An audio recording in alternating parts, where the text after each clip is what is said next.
the chat so that I can see you guys talking to me. Again, so glad to finally be live again. Y'all gotta tell me what my mic sounds like. Because I do have it positioned in another place that's a little bit further away from my laptop.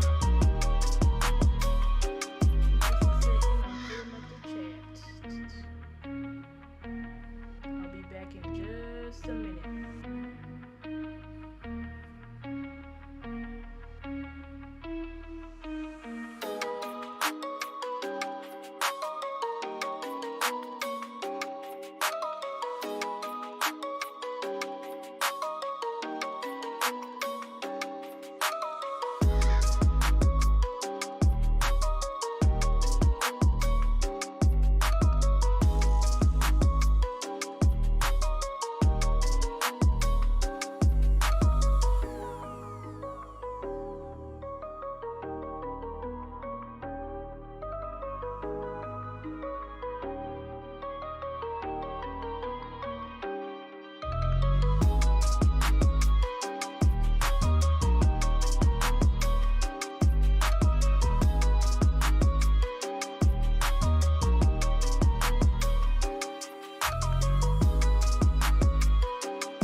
What is up, everybody? How we doing? Hopefully you guys can hear me good. You'll have to let me know in the chat. Y'all give me a second because I'm just trying to pull up my chat here. I don't know why I can't see it. You should be able to see it here in live in the studio.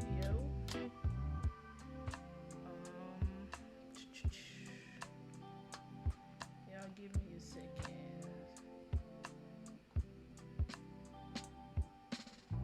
Sorry, guys.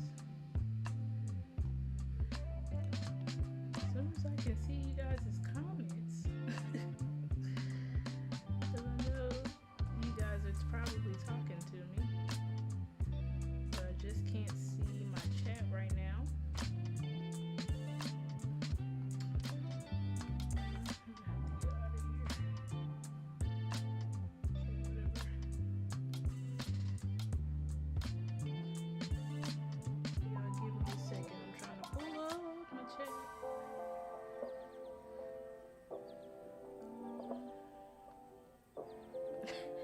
Clearly, I haven't done this in a long time, right? Because I should be able to see.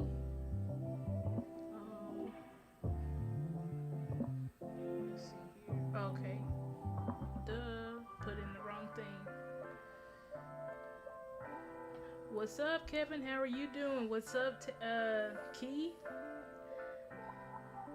C, what's up? Glad to see y'all here tonight in the building. I'm just pulling this chat out so that I can do like I've done before and put you guys actually be able to post comments on my live stream. So that's what I'm just working on right quick. What's up, Brian? Glad to see you. Yeah, I'm going live a little bit earlier. Not gonna do the night show tonight because I have some stuff to do, but I'm like, I need to go live. I haven't been live in like 2 weeks because I've been moving. I'm finally settled and moved into my new place, so we are gonna get it popping. Okay, here I figured it out. I just gotta put the chat overlay in here and then we'll be good to go.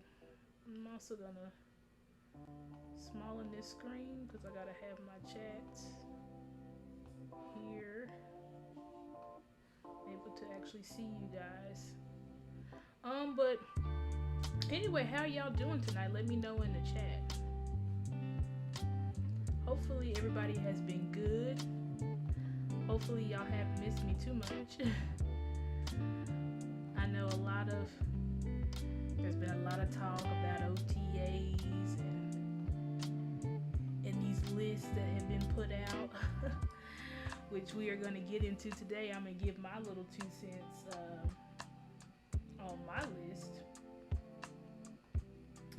What is it that I see in my background? Hold on. Something in my background that I shouldn't see.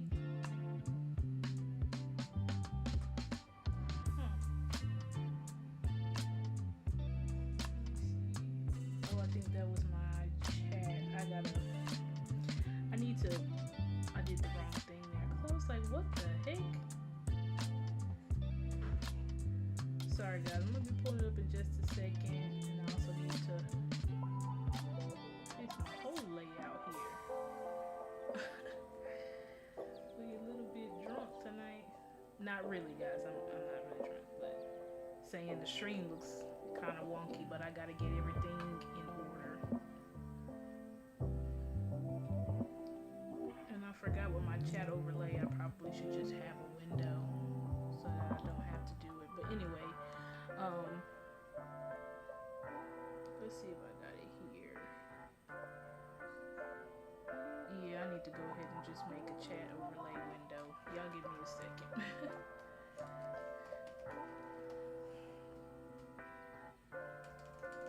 Promise I'm gonna get everything I need. Just a second so that we can get into the content. Oh. And I'm not gonna take up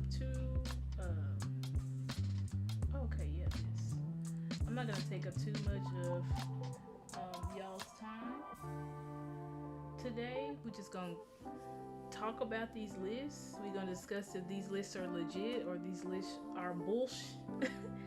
Not gonna say the whole word, but I will say bullshit. And then we will get it popping.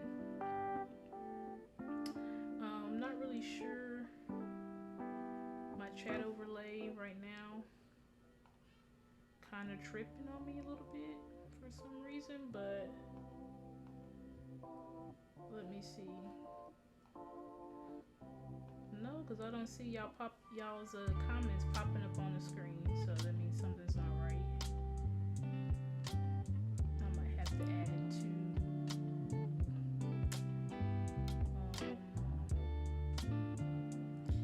oh, I think I could do it like this. Okay, I've added it, so let me see if y'all can see the comments now. I still can't see it. Okay, whatever. Well, I figured it out last time. For some reason, I can't figure out why it's tripping on me right now. But anyway, we're gonna get into the content. As I said, this is not a night show, so this is just Stargazer Speaks Live, where I just come and speak to you guys about topics.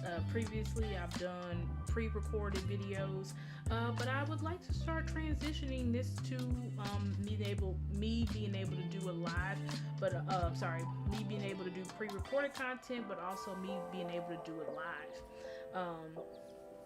Because it's my show and I should be able to do whatever I want, right? But anyway, I'm so happy to see you guys all in the chat tonight. Really happy to see you guys. It has been a long while. Just to give you guys an update, I have moved. I previously lived in San Antonio. I don't know if I've shared with you guys, but I am a lawyer professionally, right? Well, that's my other profession, because this is also a profession. So I lived in San Antonio because I went to law school there, and then just stayed up there, kept practicing law there. But then I have transitioned back to Dallas. So that is really exciting, which is my hometown, born and raised in Dallas. Went to Duncanville High School. If there's anybody in the chat that knows what Duncanville is. So, but yeah, I'm back in Dallas. I'm finally settled in. That's why I've been kind of like on a streaming hiatus for the past couple of weeks, just because I could not find time.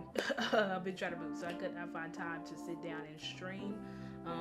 And right now I'm not able to do content on the move, which I'm really trying to work on that and figure out why I'm not able to, because it would seem, according to the guidelines, that I have already done everything, but for some reason it still doesn't let me stream like on the move. Because if I could have, I would have definitely went live with you guys during those 2 weeks that I was moving, because I could have get some content, me driving back and forth and all that type of stuff. But anyway, we are going to transition into the content. Please like this video, share this video, subscribe to my YouTube channel if you haven't. Let everybody know that Star is going live right now, so that you guys can get into this super good content.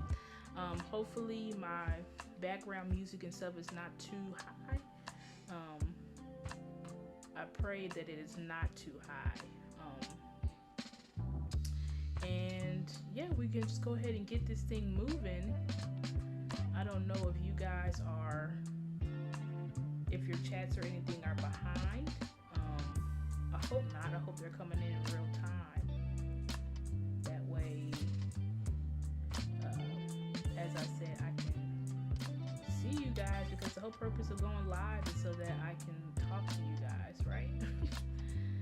Because other than that, I could just do pre-recorded videos. And pre-recorded videos are fun, but I like going live because I like to be able to talk to y'all. I gotta get, I think I had the wrong thing up, and that's why I couldn't see my chat. Let me see if I can do it now.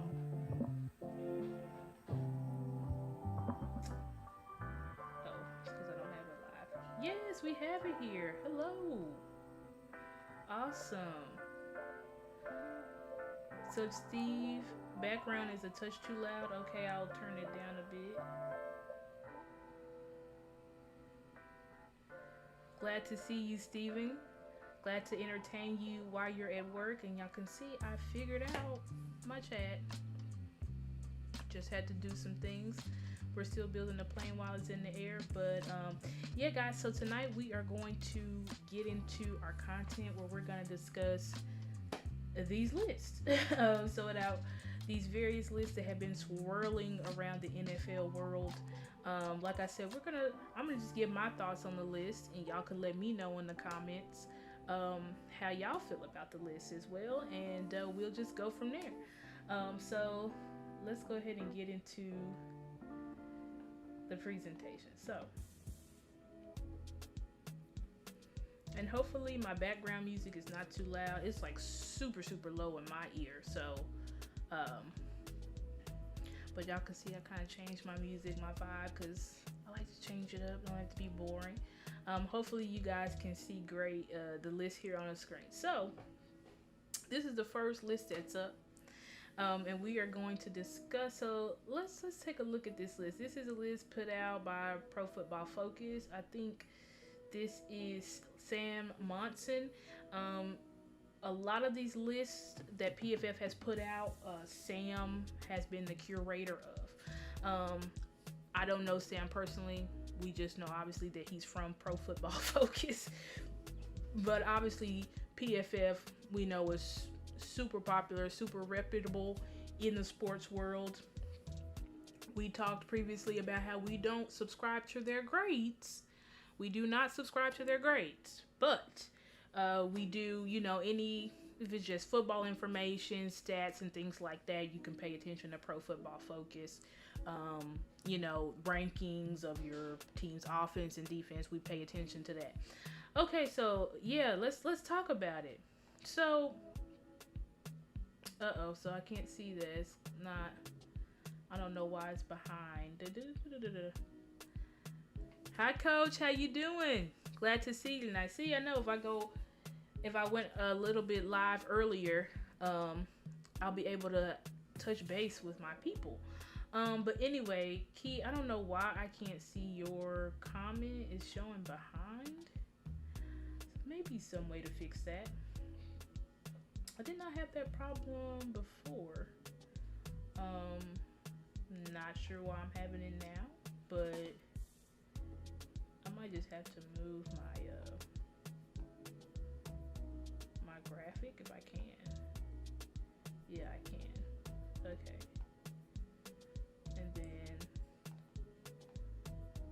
I can move my graphic, but then y'all can't see, so I may not be able to do the chat overlay on this one, guys. Sorry about it, but what Keith was saying was, well, I may be able to, because maybe I can just take my little camera off for a second, because I do want y'all to be able to see the good comments. So he says, after 1 year, Gardner is number one. Come on, absolutely, totally BS, right? Well, anyway, let's go through it. So, and let me put my video back up. Okay, so we have Sauce Gardner here at number one. Now, I went through and I looked through Sauce's stats personally. And y'all can check out his stats on Pro Football Reference. It's Brian says, isn't PFF not quite the truth? That's what I'm saying. Like, that's why we're discussing these lists, guys, because right now it seems that we are being gaslit as Cowboys fans. It seems like we are being gaslit a little bit, because and here's why I'll say this, because it's amazing to me how y'all give me 1 second. Hold on. Okay, yeah. So it's amazing to me how all of a sudden Trayvon Diggs is now the 8th best corner in the league. The 8th best. Now, we know that Trayvon, he obviously was first team All-Pro in 2021, right?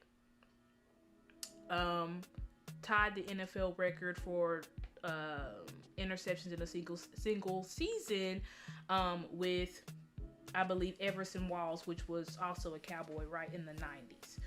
So it's almost like interceptions don't matter anymore. So because Trey got so many interceptions, it's almost like these interceptions are now obsolete, which is shocking, because y'all remember in 2021, what did they keep bringing up when Diggs was getting all those interceptions? Oh, but he's giving up all these yards. But y'all saw after that, we don't even hear about the yards discussion anymore. We don't even talk about that. That's not even a thing. And we know that these are narratives that have been put out by Pro Football Focus, right? So, but let's look at it. So Sauce Gardner is automatically the number one cornerback in the league for one good year. And then we have to go through and we got to look at who was on the Jets schedule. Who was Sauce shutting down? Right? Because it's one thing to say, oh, well, Sauce, he went against the number ones. But we got to look and say, okay, well, you did go against the number ones. But who were you shutting down? So, of course, let's go ahead and look. I'm going to look it up right here live with y'all, because why the heck not? We're going to go ahead and look through it. Because, hold on, let me see. I don't know what I want to name this. I'll just name it.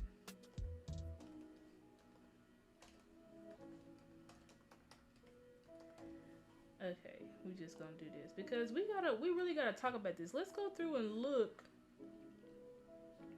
And hopefully my browser allows me to go through and show y'all all that I need to show y'all, because we want to go through and look through the Jets schedule. So so we can talk about the wide receivers that Sauce Gardner shut down, because y'all remember Diggs is known for shutting down Evans, who is arguably a Hall of Famer. I think Evans is the wide receiver that has the most, like 1,000-yard seasons. You know, since he's come into the NFL, I'm pretty sure Evans is like the only wide receiver that gets like 1,000 a year, something like that. So a high caliber wide receiver, most likely Hall of Famer. Then he had to face Cooper Kupp, right? He had to face Jamar Chase, T. Higgins. I'm talking about people that Diggs had to face, right? He had to face A.J. Brown, Devontae Smith, had to face Terry McLaurin. Like, these are all top, you know, wide receivers in the league that Diggs shuts down. Okay, so, but we're going to go through it. Honestly, I may not even, if I can't, I want to bring it up, but I may not, honestly, may not even worry about it. But let's go through and look.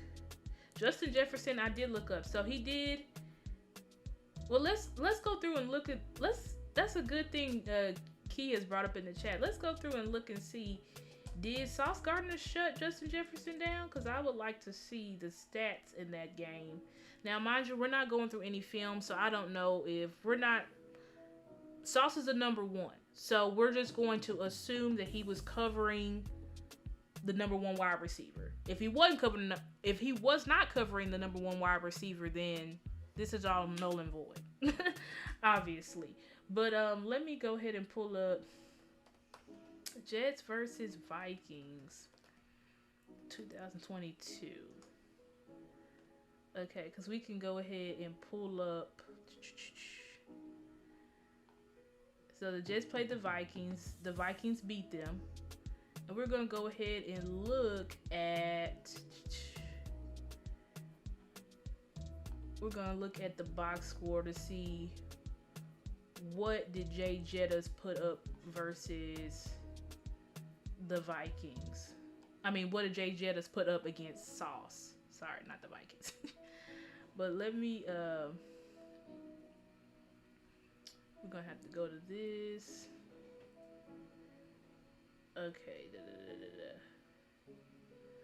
Okay, so looks like if we're doing it here, hopefully I can pull this up for you guys so that we can take a look at it. As y'all know, it's always so much stuff that I have to single-handedly control my freaking self, so it can get a bit much, but we can go through and see if I can. Of course they won't let me scroll. I'm trying to see the. I mean, I probably could honestly screenshot it and put it into the show for you guys. Because sometimes browser, it won't let you, it won't let me show and interact with the whole screen unless it's like a freaking video or whatever. But, I might just have to, let me do this. This will be easier. So, sorry, like I said, y'all gonna have to bear with me because I'm building a plane while it's in the air. I just thought to do this like right now. Because honestly, I was just gonna talk about it, but it's good to go ahead and just show what was done, right? So that y'all can see like stars not capping. Because I could I could easily be seen as capping for sure. So let me go ahead. I'm just gonna do this. We're just gonna add this little screenshot to here so that y'all can see it. And this is Jefferson versus Sauce. So I'm pulling it up for us right now. Oh, you know what? No, it's going to be right here. Okay. All right, so I got it here. Boom. See how easy that was. Okay, so this is Jets versus Vikings, and we can see that Jay Jettis was held to 45 yards, right? So, well, what do we say in the chat? I say that's pretty good. You know, I believe Sauce. That's who he went against. Thank you, Brian. But let's go ahead and pull it up. So look at this. So he actually did do a pretty good job versus Jay Jettis. Okay, but so did Diggs. So why does Sauce get to be number one? And I'm gonna hide this so y'all can see me. Why would Sauce get to be number one when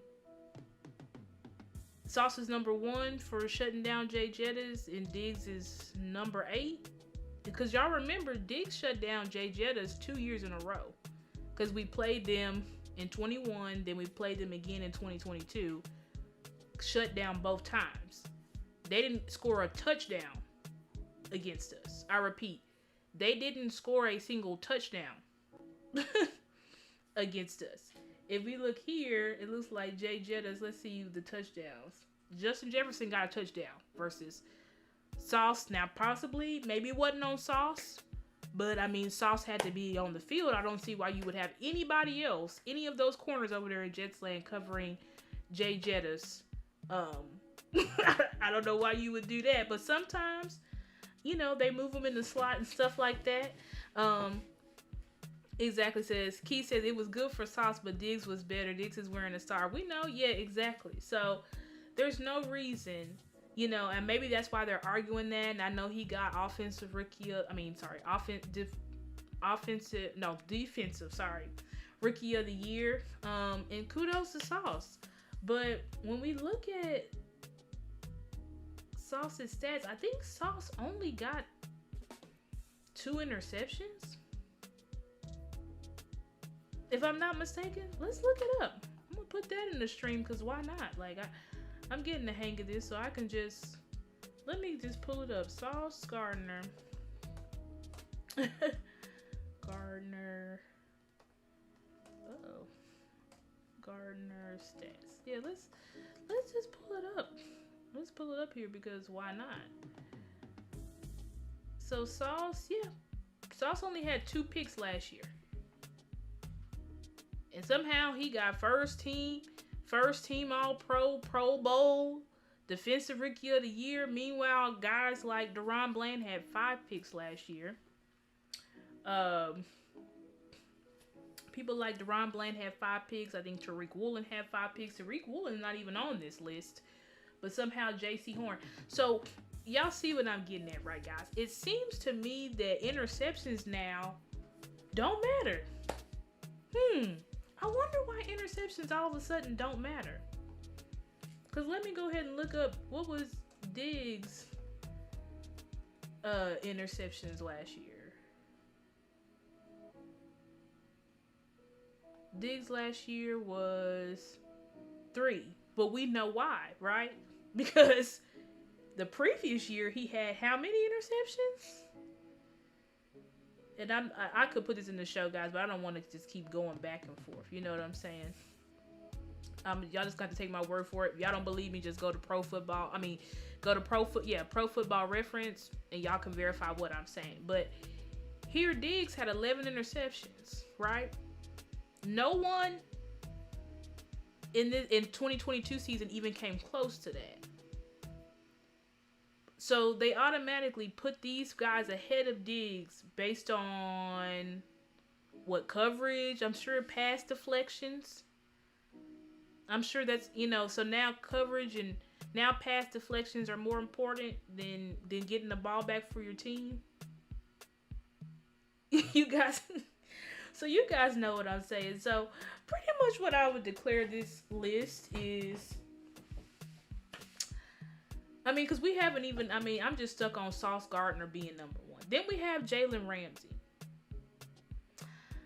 Jalen Ramsey has not been good for like the past 2 seasons. And I know y'all might be like, because let's go ahead and look. Because I want to sit here and look and see how many uh touchdowns was caught on Diggs, because I don't think it's a lot. If I go through and bring up, and again, y'all can go to Pro Football Focus to verify everything I'm saying. But this year, 3 touchdowns was made on Diggs. Okay. Let's see how many touchdowns was made on Sauce.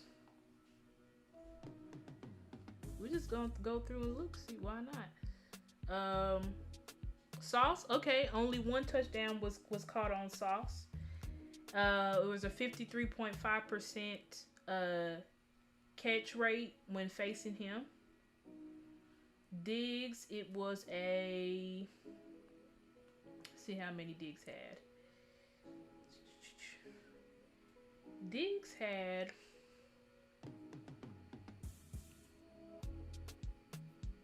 completion percentage was 64%. So, did Sauce have the better year? Which I don't even know how that happened. Versus Diggs, 64.7. Which is pretty significantly higher, because the year before he only had 52 and then 54.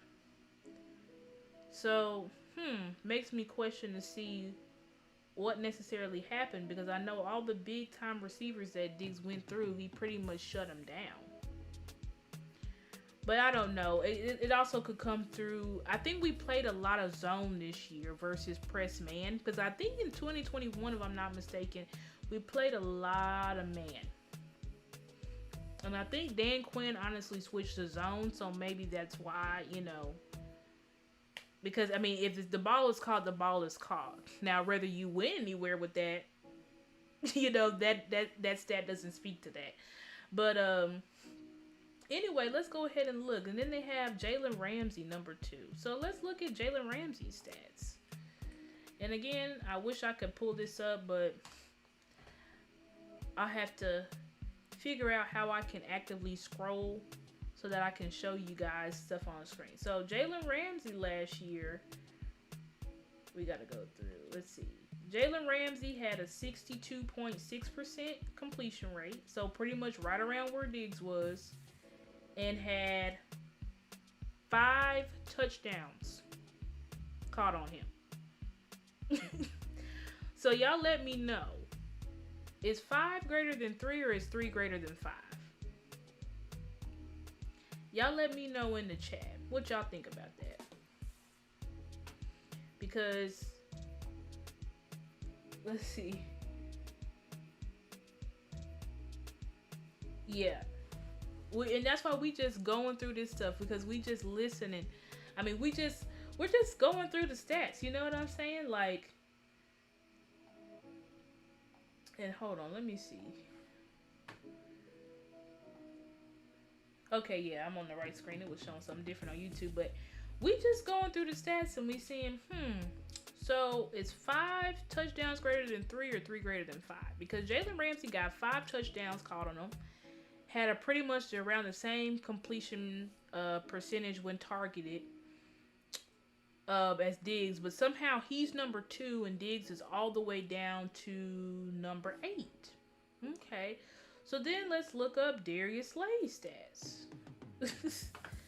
Yeah, we're gonna do some investigation, because, and these are all the metrics that they consider with corners. Like, I'm pulling, these are the advanced stats of corners to know. Okay, so here's Darius Slay's stats. And I'm not even going to like pass deflections and stuff like that, because I mean, okay, so Darius Slay had 5 touchdowns caught on him. And had a completion, but he did have a lower completion percentage than Diggs at 58.2. But that's not really a significant gap. It's not at all. And we were comparing pass deflections. He had 14 pass deflections. And then Jalen Ramsey, how many pass deflections did he have? this year? Jalen had 18 pass deflections. Okay. Diggs had 14 pass deflections. You guys see what I'm saying? So it's like, how necessarily are you ranking these guys? Are you just ranking them against completion percentage? But again, like I said, completion percentage against a cornerback, it's going to all depend on what type of coverage they're playing, right? Are you playing tight coverage? Are you playing off ball? We knew a lot this year. We played a lot of off ball. So that would make sense about why the completion percentage was so high. Because whenever Diggs is in press man, obviously he shuts it all the way down, because the completion percentage against him was 52.4 last year. Okay? So, and we could go through this. No, we're going to go through all of them, because, I mean, y'all got all this. Let's look at Pat Surtain. Because for some reason, people say Pat Surtain is now the best cornerback in the league. Like, I really don't know how people just put these guys ahead of Trayvon Diggs. So, Pat Surtain only had 10 pass deflections. Okay. And had 4 touchdowns caught on him. 58.4 completion percentage.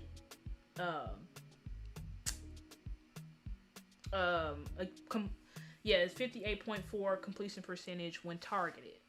Right? So are any of these guys screaming just light years are better than Diggs? I don't think so. But yet we got PFF geniuses.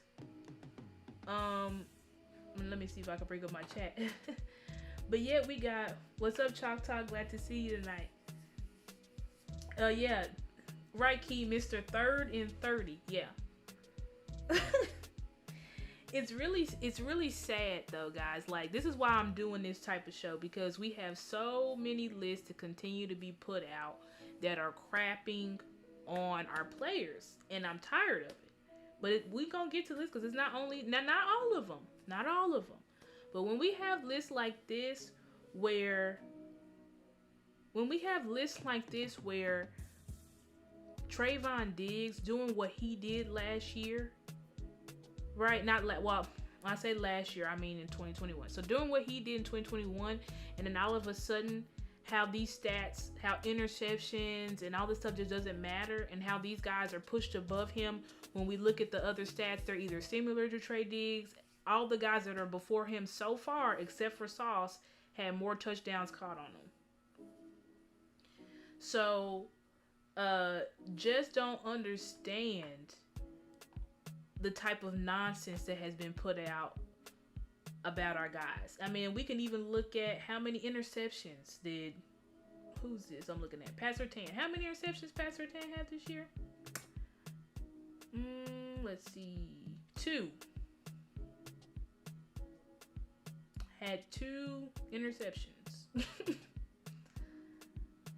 But these guys are somehow best in the league. And remember, I told you Sauce only had 2 or 1. Slay, I forgot to look up how many interceptions he got. But clearly what I'm saying is interceptions do not matter for cornerbacks now. No one cares about that. Because ever since Trey did it, it's just irrelevant. Oh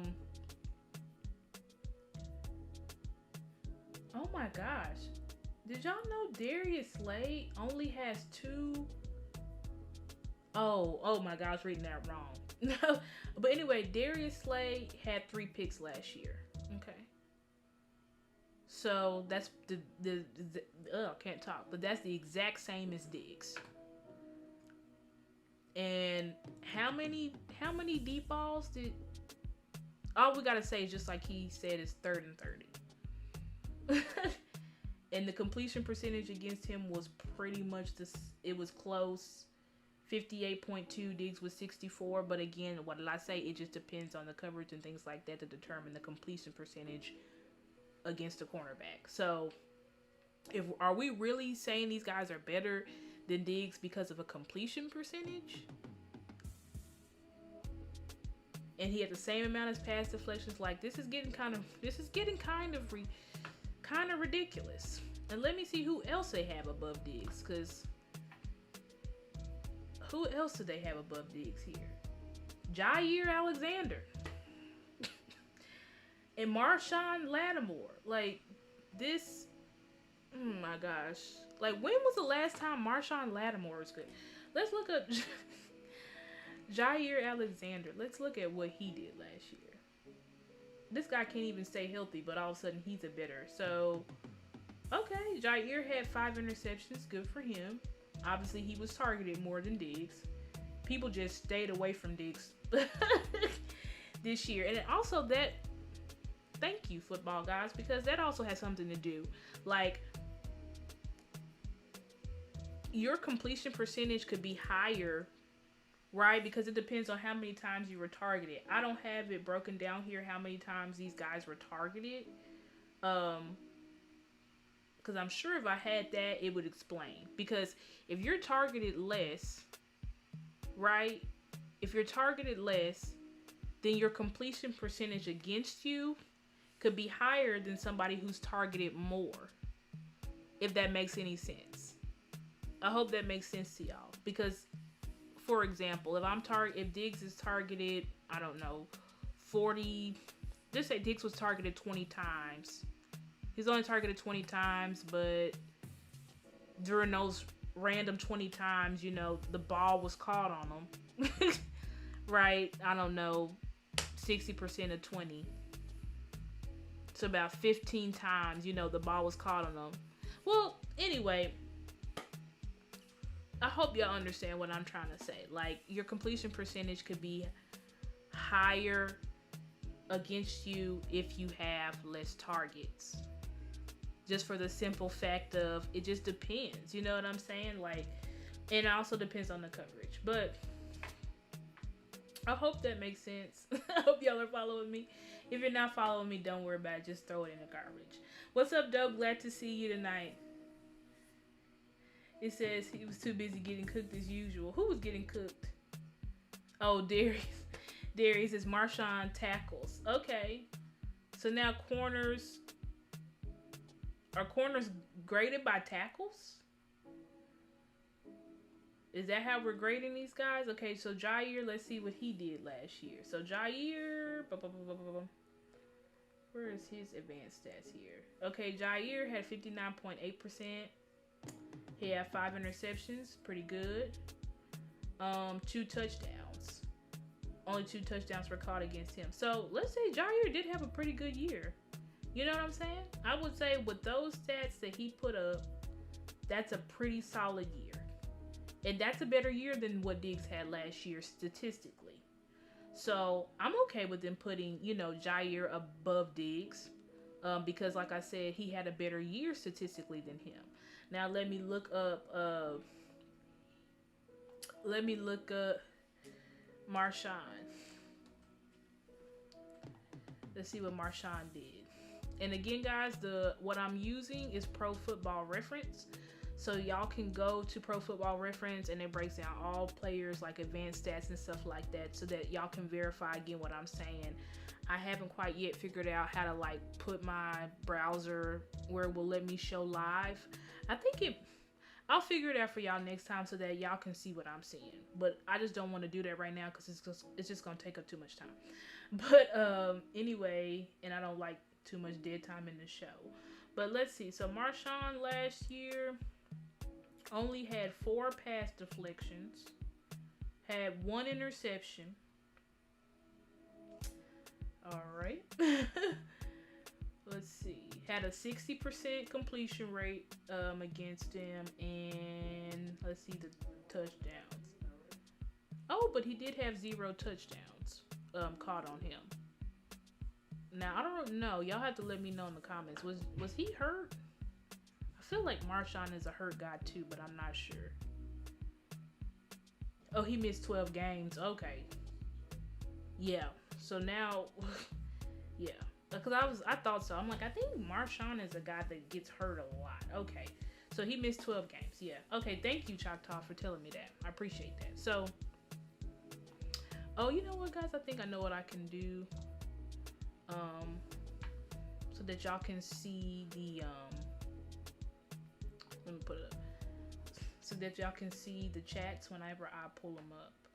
But anyway, so when we look at this list, oh well, we forgot to look at Gilly, and that's a plus. We got two cornerbacks.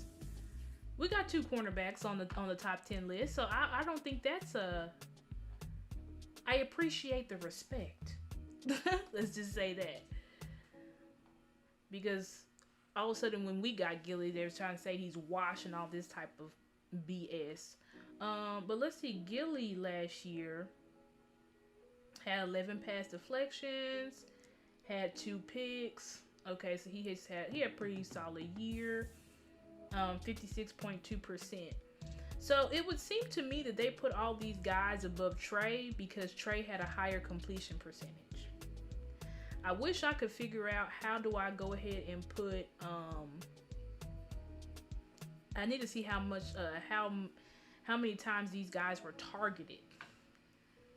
Because that would give me a more clear picture of and I might be able to look it up, but I kind of want to move on because I've been on this list a little bit too long, and I don't want to be here all night.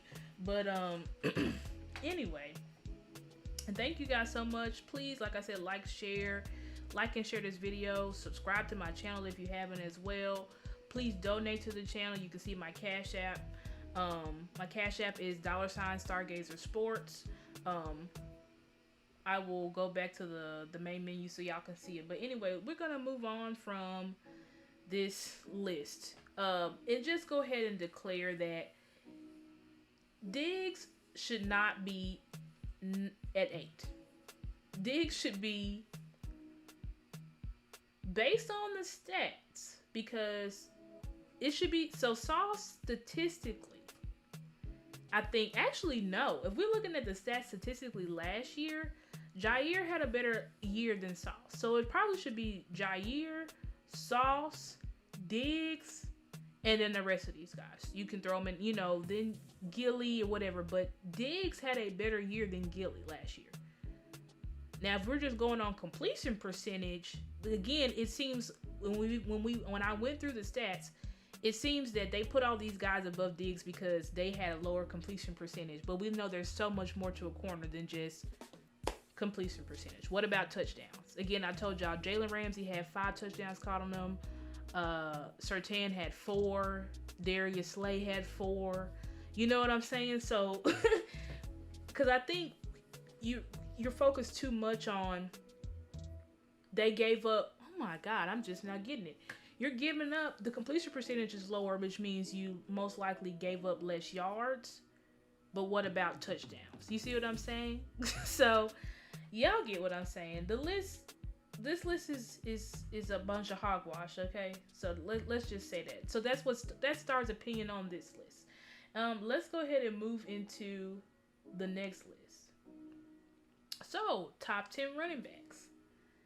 We got Nick Chubb, Derrick Henry, Christian McCaffrey, Josh Jacobs, Jonathan Taylor, Saquon Barkley. What y'all think about this list? Let me know in the comments what y'all think about this list. Thank you for following my Twitter, Choctaw. I didn't know you didn't already follow me. You said Marshawn doesn't get hurt a lot, so he just got hurt this past season. He missed 12 games. Total body or Gilly won, then Ramsey. If we're going on total body of work, so I'm not talking about total body of work. I'm just going on strictly what these players, if we're going on what these, because I think these rankings are supposed to be based off of going into the next year. Now, Trey White, I'm pretty sure Trey White has been hurt for a couple of seasons. That's why he's not on the list. Then we got Gilly. Gilly's body of work is better than all these corners. Absolutely. Gilly's body of work is way better than all of these corners. So we going on that, then Gilly should definitely be number 1 for sure. But even with that, none of these corners have done what Diggs did in 2021. So we're going on total body of work. I mean, Diggs should definitely be top 5. Trey White was I know he was injured last year. He missed a lot of time. Him and Marshawn. So I don't know if I would have left Trey White off the list. I mean, because you put Marshawn there, he missed 12 games, so you might as well put him in there. But let's look at the next. So we got Nick Chubb. For some reason, I feel like Nick Chubb he just silently has great seasons. So I feel like I don't disagree with that, with Nick Chubb being number one. Let me see. But I do think some of these lists, like, these lists almost have, like, there's no correlation. They're just so random to me, honestly. Like, if I'm gonna be honest. Okay, so let's see what Nick Chubb did last year. So Nick Chubb had he had 1,500 rushing yards. That's amazing. How many touchdowns? 12 touchdowns. How many receiving yards? 239. Yeah, Nick Chubb definitely had a great season. He was All-Pro second team last year too. So Nick Chubb is one of those guys that, like, the man just constantly kills it year in and year out. He kind of he's like a Myles Garrett. Like, they're just always going to be at the top of the list, period.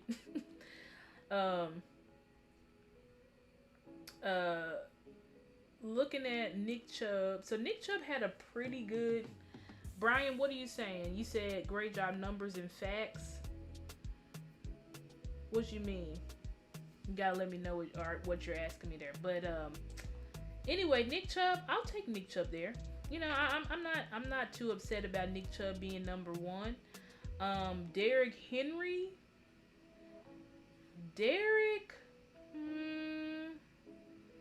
I don't think Derrick had a great season last year. I don't think.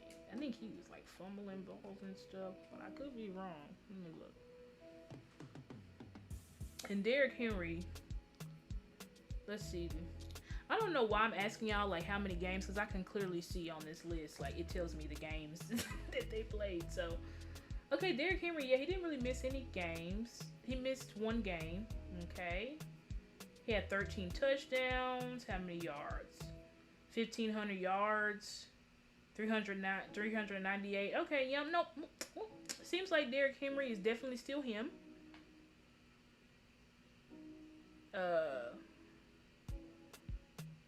Pro Bowl. I think he again made...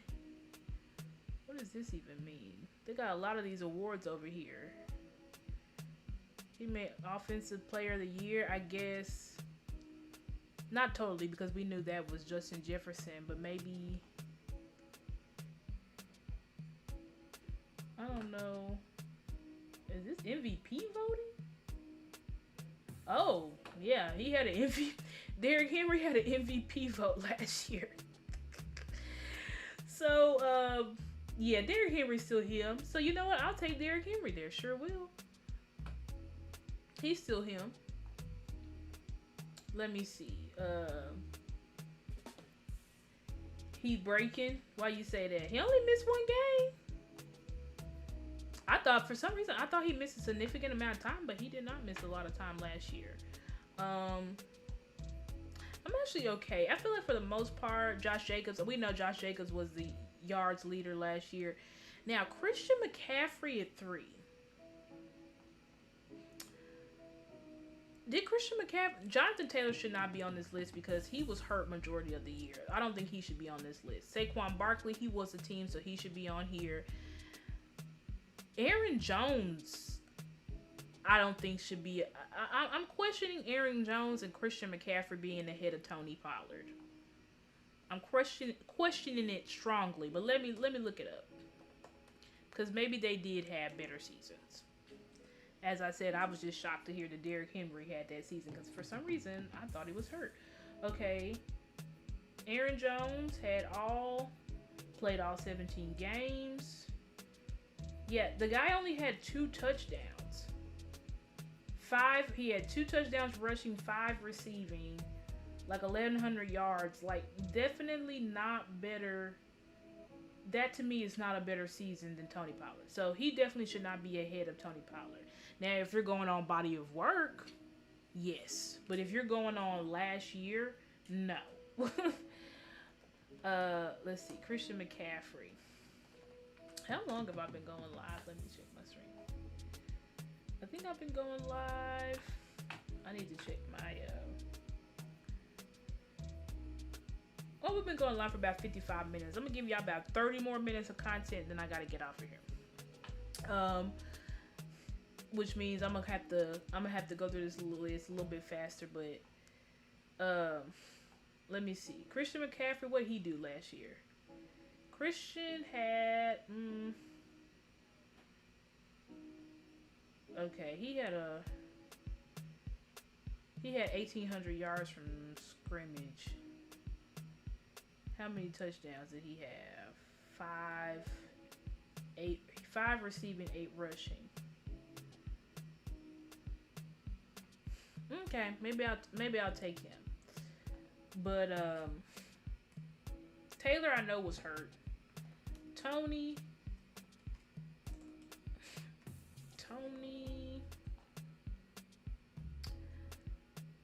had he had 1,300 yards from scrimmage and total touchdowns. He had 3 receiving and 9 rushing. So he had 12 touchdowns total, which is a pretty solid year. So I think Tony, generally Tony probably, y'all giving Tony way too much juice off of one year that shouldn't be. No, what I'm saying is it really depends on what these lists are based off of. Like I said, body of work, Tony is where he should be. That's what I feel like for body of work. Now, if we're talking about last year, we obviously know that he was a Pro Bowler last year. He had a very good, solid year. But honestly, to be quite honest, I'm not fighting too much about this list. I think this list is pretty decent. Only person that I would not have above Tony is Aaron Jones if we're basing off last year. If we're basing this off a body of work, I think this is a pretty solid list. Although I don't know if Josh Jacobs should be that high, because I think Josh Jacobs had a breakout year. But overall, I don't feel too disrespected by this list. Let's move on. So, duos. Top 32. So, we got Tyron Smith and we got Lane Johnson and Jordan Mailata. Then Christian Darrisaw and Brian O'Neill. Penei Sewell and Taylor Decker. Ronnie Stanley and Morgan Moses. Okay, Morgan Moses. And then they have Tyron and Terrence. So,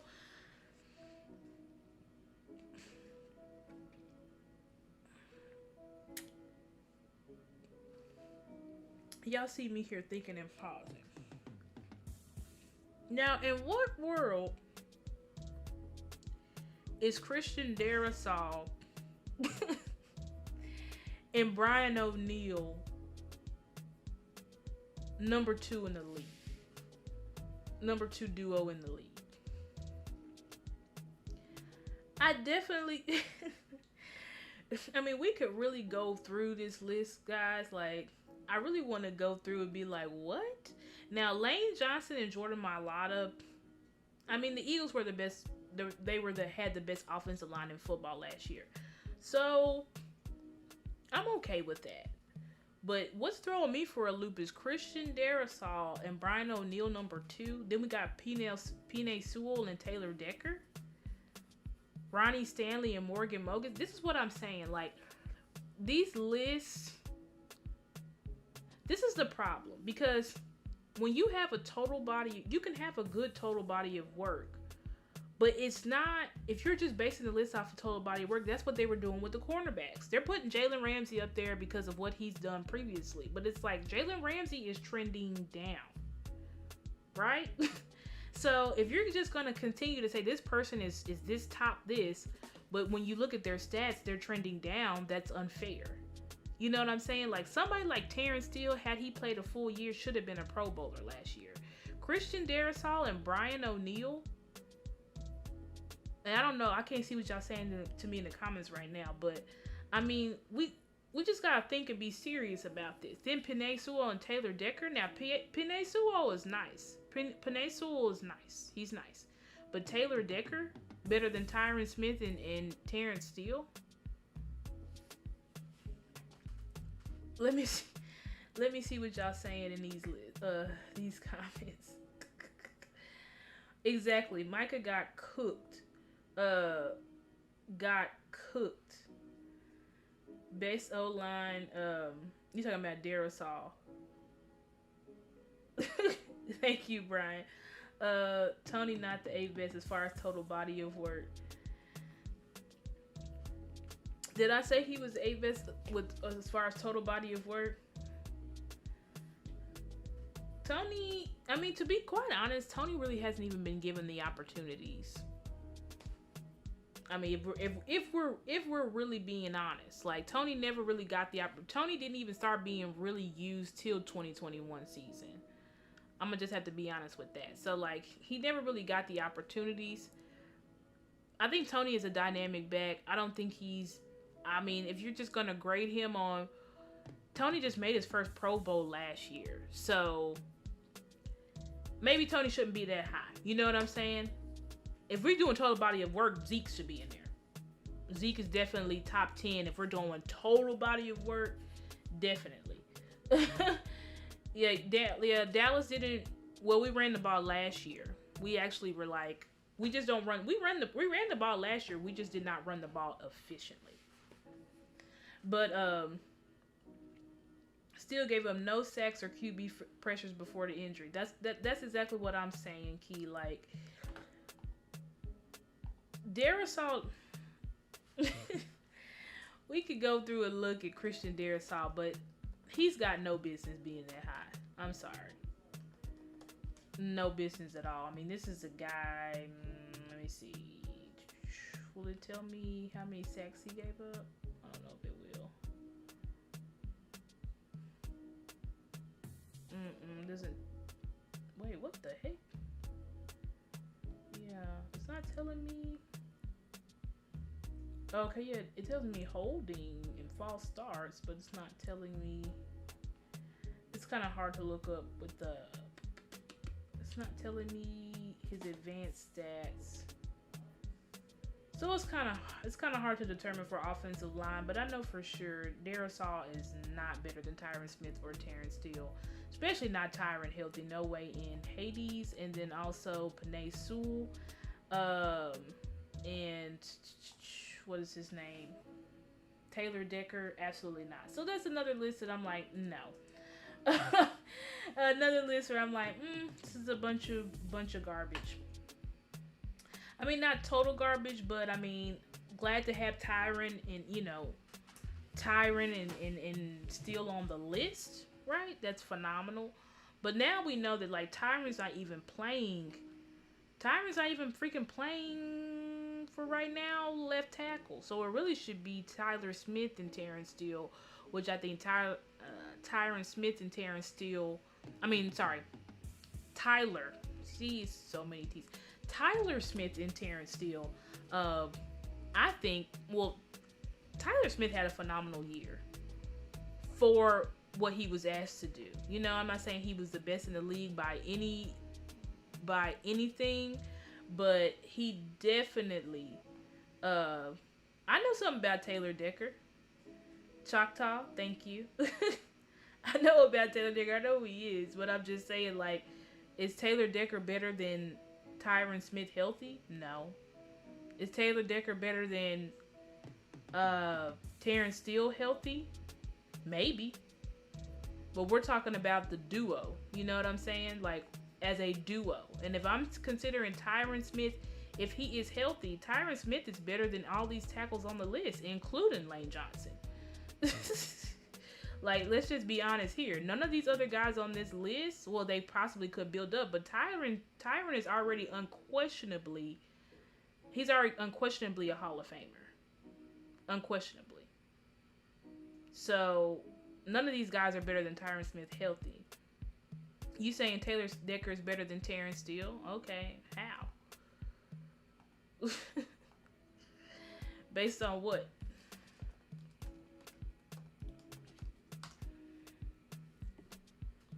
Let's see with Taylor Decker. They give me more here with Taylor than they did with Darasol. Let me see here.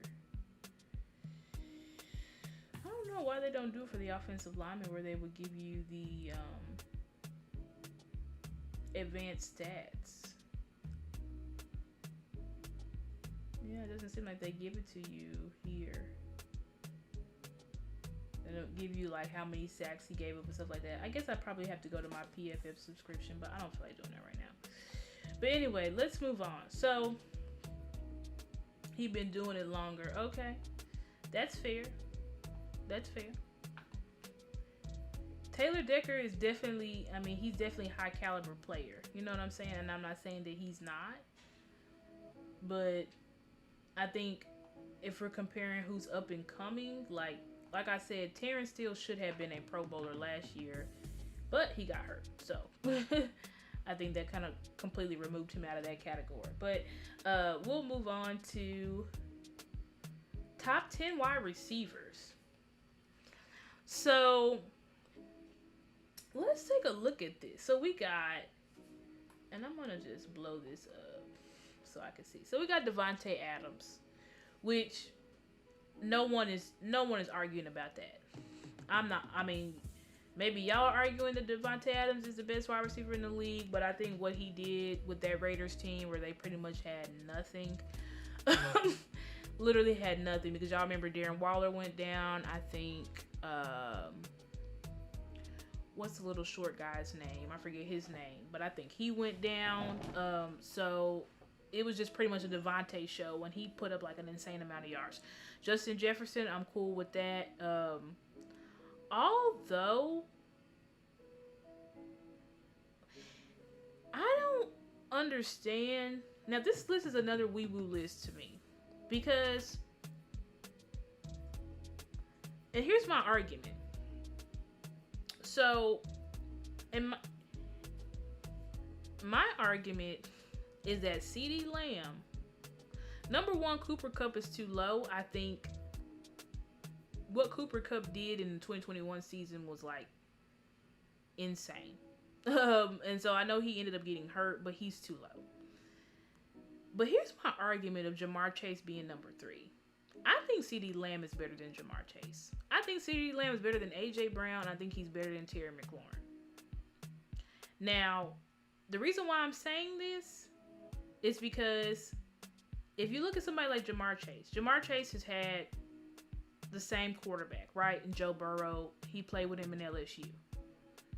So, but Jamar Chase, if I'm not mistaken, has never, let me look this up before I don't want to misspeak, because I looked this up, because people just automatically say, oh, Chase is he's top 3 in the league, and I'm like, okay, but based on what? Because we know he missed some time. He had that hip injury.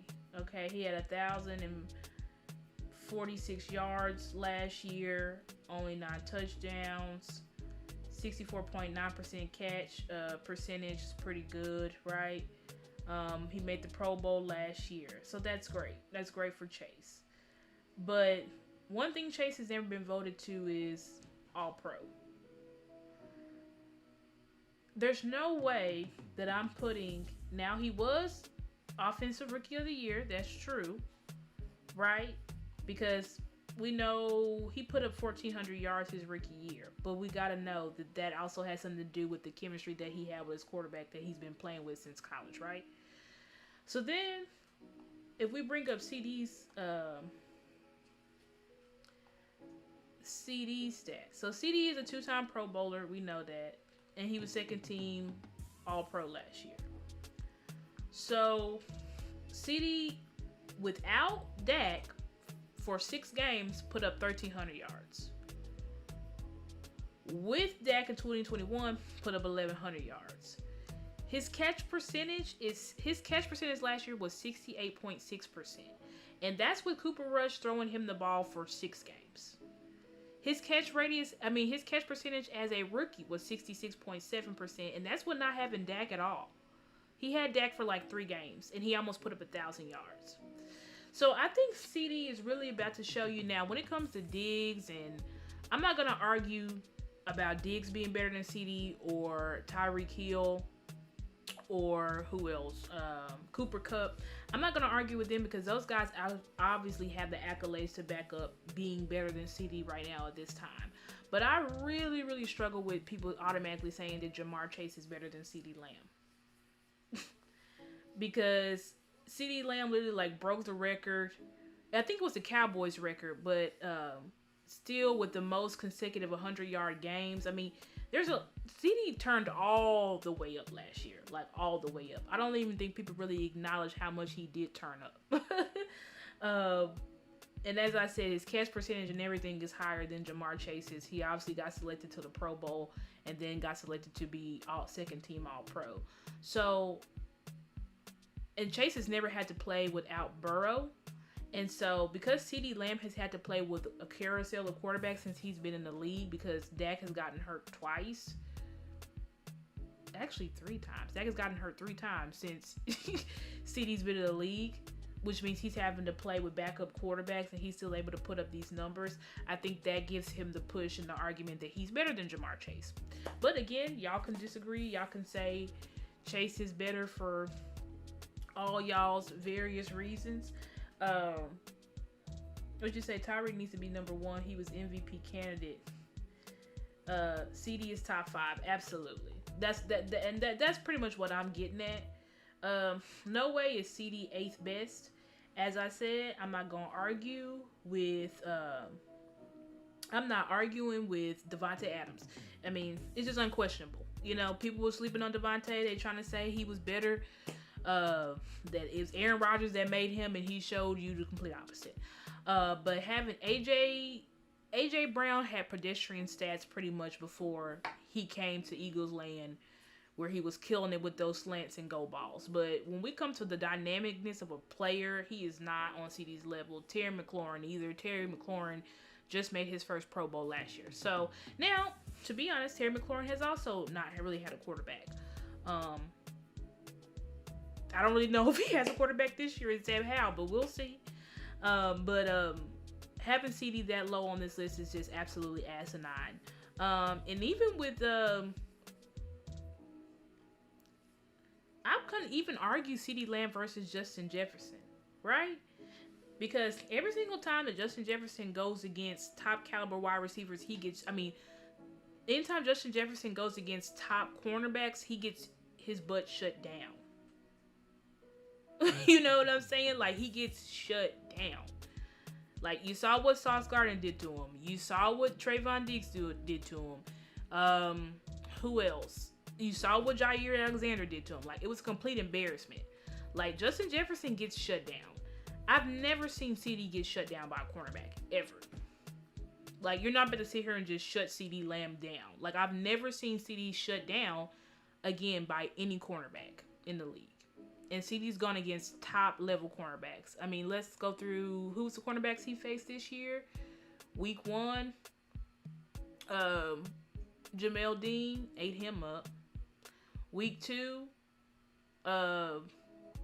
versus, didn't we play the Bengals week 2? I think week 2 we faced the Bengals.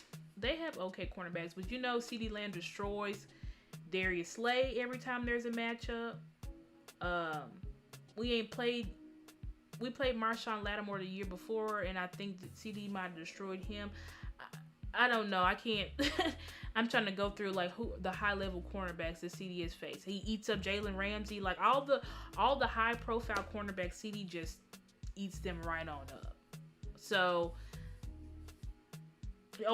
CD ate up Jair Alexander, like literally embarrassed him. So, you know. I think that also is an argument why CeeDee Lamb is better than Justin Jefferson and Jamar Chase. But again, I know Justin Jefferson was Offensive Player of the Year, blah, blah, blase, whatever. You know, everybody just says he's the best wide receiver in the league. I don't think that, because I think in order for you to be the best, you got to beat the best. If you only can get volume stats against so-so corners, if you can't get off versus the top corners in the league, you are not the best wide receiver in the league. That's my opinion. Y'all can disagree with it. Y'all can say whatever y'all want, but when you're getting shut down like he gets shut down, I think, that's my argument for he is not better. But anyway, let's move on. So, oh my gosh, here's another list. So, Jalen Hurts is now the number one quarterback in the quarterback in the NFC. And then Kirk Cousins, and then Dak Prescott.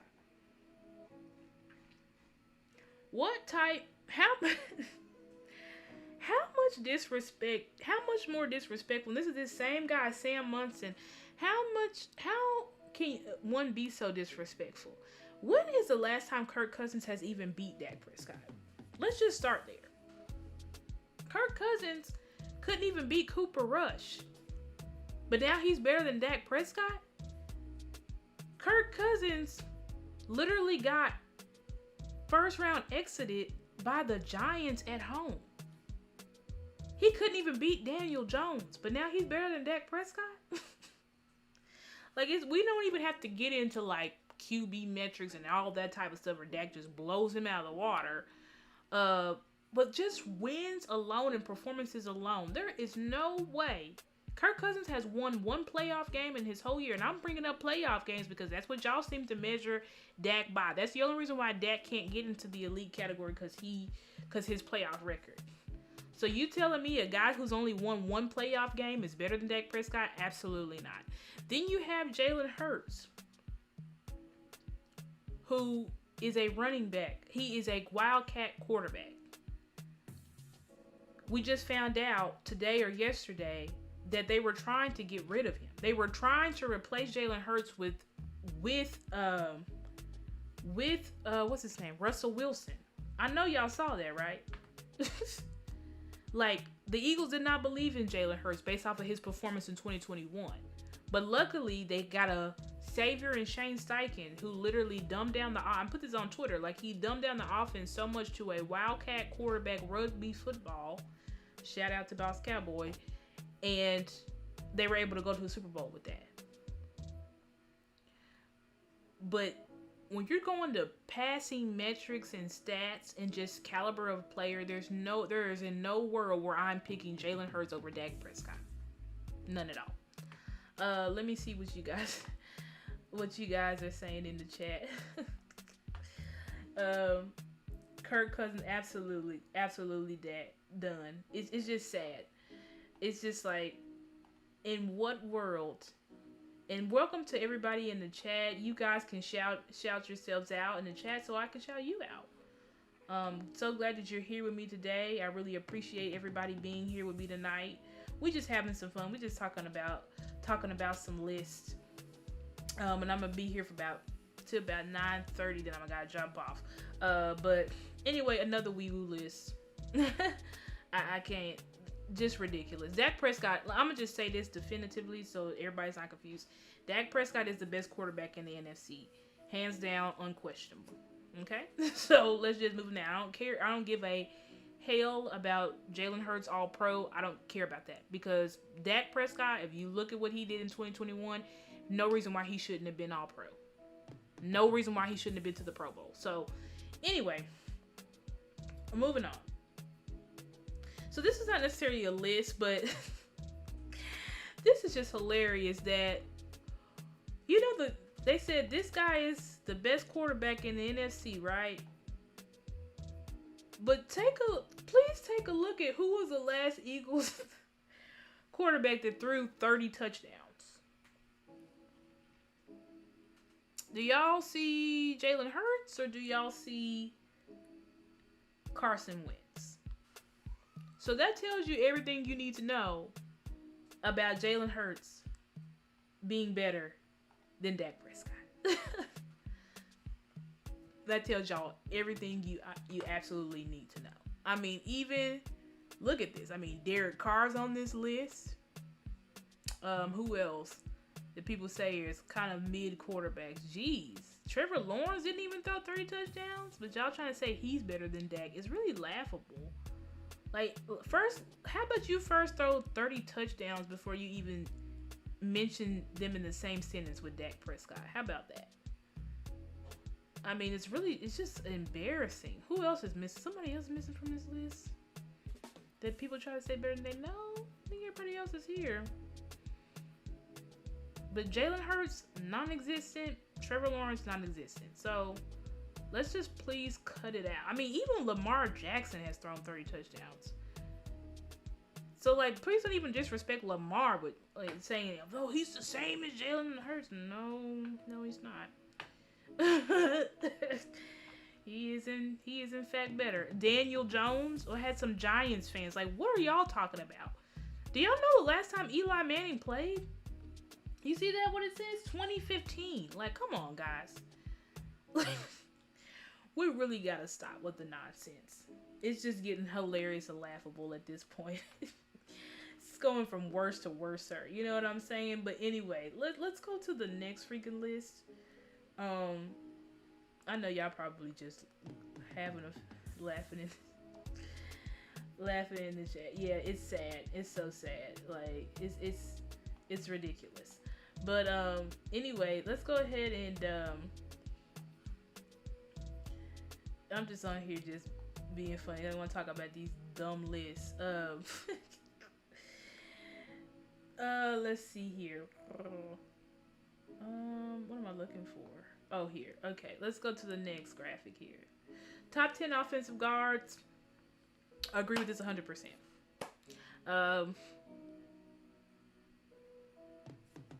Zach Martin is obviously still playing at a super high level. Now, I don't know. These guards, I know they're pretty good. I don't per se know enough about them. I just know Zach Martin is an unquestioned Hall of Famer. I don't know if any of these other guys are, even though they're very good. And I'm surprised no guards from the Eagles are on here. But I think the top 2 guards in the league are Zach Martin and Quentin Nelson. So I agree with this list. I'm sure y'all agree with it. Of course, they're going to put respect on Zach Martin's name. I mean, there's no way you can. I mean, he makes the Pro Bowl and is all pro like every single year. So you can't really disrespect Zach Martin. Even though Zach Martin has regressed a little bit, but it's okay. He's still top 2, top 3 in the league, regardless of his regression or not. So, and I'm saying that as a person who made the statement that Zach Martin has regressed, because he has regressed. He has regressed, but he's still the top of the league. So, and that also tells you about offensive line play in the league. Like, when you get a good offensive lineman, you hold on to him. Okay, let's move on. So, top 25 players under 25. I'm gonna tell you straight up, this list is disrespectful. This is super disrespectful. Trayvon Diggs at 25. Micah Parsons behind Jalen Hurts. Like, who are 33rd team? Are y'all on crack? Like, what is going on? Andrew Thomas, more impactful than Trayvon Diggs. Penei Sewell, Jonathan Taylor, Christian Darrisaw, all of these guys, more Garrett Wilson. Like, what? This list is just beyond disrespectful, dude. But I got another list to show y'all that's even more disrespectful. Let me know what y'all think about this list. More garbage? Like, so much garbage.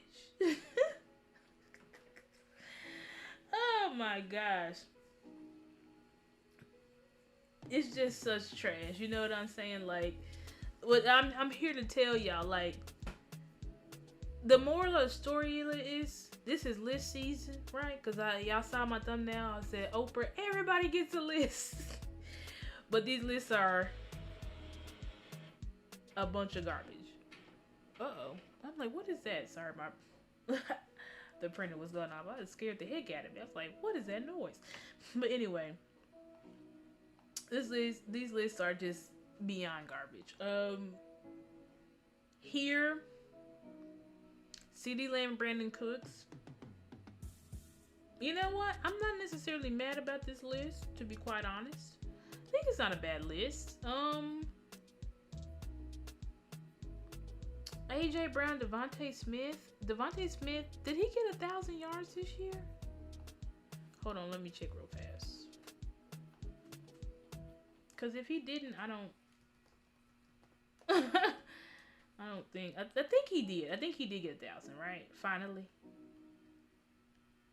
he did. He did. Okay, but um, I absolutely don't think. I think CeeDee Lamb and Brandon Cooks will be more dynamic. But because you've seen Devontae Smith and AJ Brown, how dynamic they were last year, I don't know if you can necessarily just automatically put CD in them before them. So I'm not too mad at this list. I'm actually okay with this list. I think it's not bad because see, I'm not here to tell you that all lists are bad, right? I'm just here to tell you, watch out and use logic and see how they pretty much disrespect Dallas Cowboys players on these lists. Y'all see how they disrespect Micah, they disrespect CD, they disrespect Trey. All of our young stars, they pretty much have disrespected with these lists, and then obviously they disrespect our quarterback. But here is the list that is the most. We saved the best for last. This is the most baffling list that I have ever seen in my life. That our coach, who just went 12-5 back-to-back seasons, is behind Sean Payton, who wasn't even a coach last year. And first of all, Mike McCarthy also went 4-1 with his backup quarterback. Sean McVay, without his backup quarterback, was abysmal, didn't make playoffs. He has won Super Bowl just like Mike McCarthy. Doug Peterson did pretty good his year. Pete Carroll. I mean, all these guys, Pete Carroll, Harbaugh, Taylor hadn't even won a Super Bowl. I mean, granted, he did get to the Super Bowl, but he hadn't won one. Neither has Vrabel or McDaniel or O'Connell or Campbell or LaFleur or Arthur Smith, Ron Rivera. Like, are we serious with this list? The 33rd team, y'all are... Let me tell y'all what I think about this 33rd team, because I absolutely not. This is what I think about. Like, are you guys serious? This is what I think about the 33rd team. Can I play it? Yeah, here.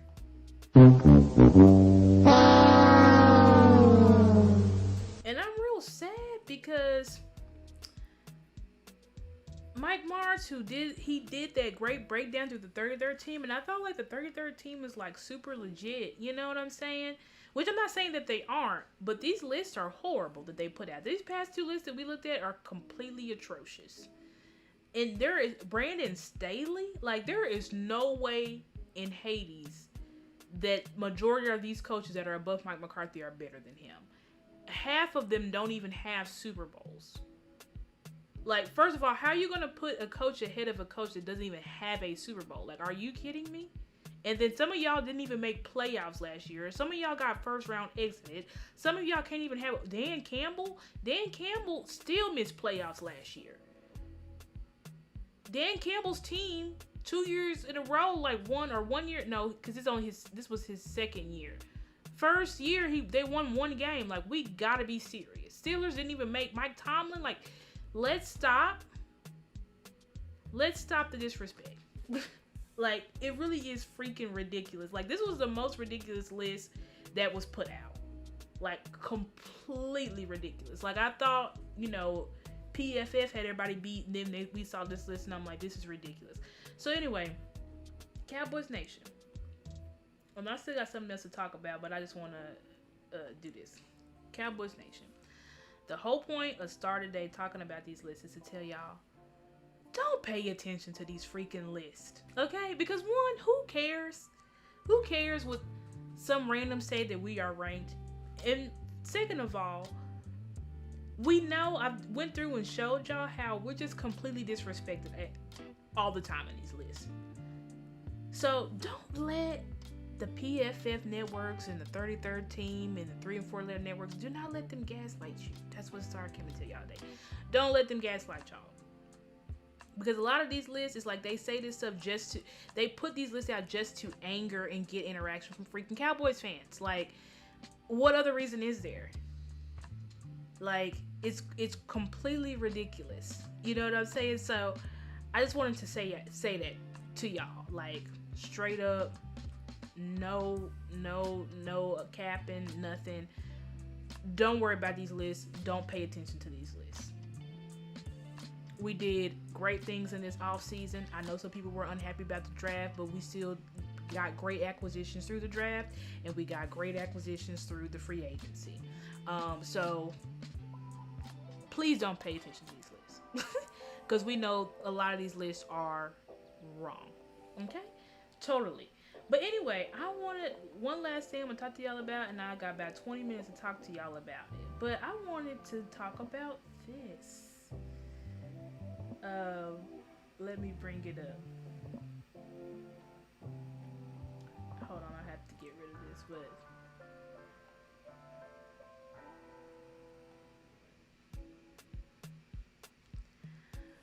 so y'all know I had to talk about this because y'all know, like, I'm when it comes to my quarterback, like, I'm gonna talk about it, right? So, and I know a lot of people, a lot of fans, saying Joe Burrow. People, I mean, this almost ruined my day because people were just thinking that it was just hilarious that anybody would say this. Now, granted, I do believe, shout out to my guy Martin. I think Martin did say that Keyshawn said this like 7 months ago. So it's not like Keyshawn just said this like yesterday, right? But even so, for some reason, people decided to disrespect our quarterback and acting like Joe Burrow is just QB Jesus.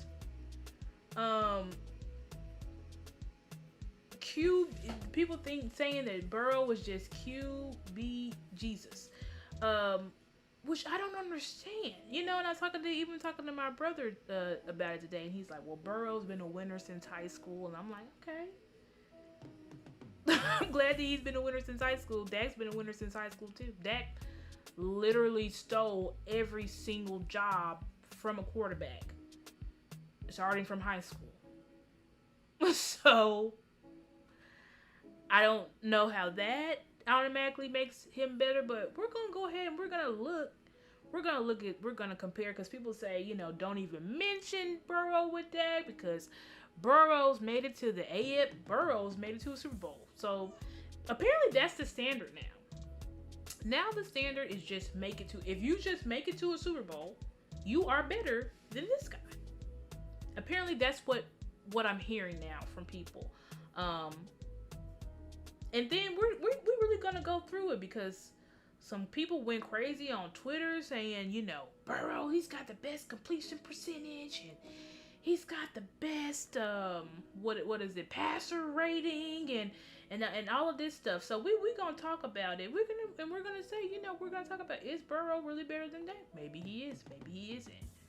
Maybe if he is, the margin's not that great. You know what I'm saying? Like, I'm not here to convince you that Dak is better than Burrow or Burrow is better than Dak. What I am here to do is to show y'all facts, and we can talk about it. But I'm tired of just the blanket statements. Like, Star's tired of it. I'm tired of people just, oh yeah, he's better than him. Okay, but why? You know what I'm saying? Like, why automatically is he just absolutely better than him? Because his team made it to a Super Bowl? Is that why? So, obviously, who's our guy that never made a Super Bowl? Dan Marino, right? So, obviously, Dan Marino is trash, right? Because, he made it to a Super Bowl, but he never won one. Right? So, I guess, but I hope I'm right on that. The Dolphins QB that's was the most prolific passer. Yeah, I think that's right.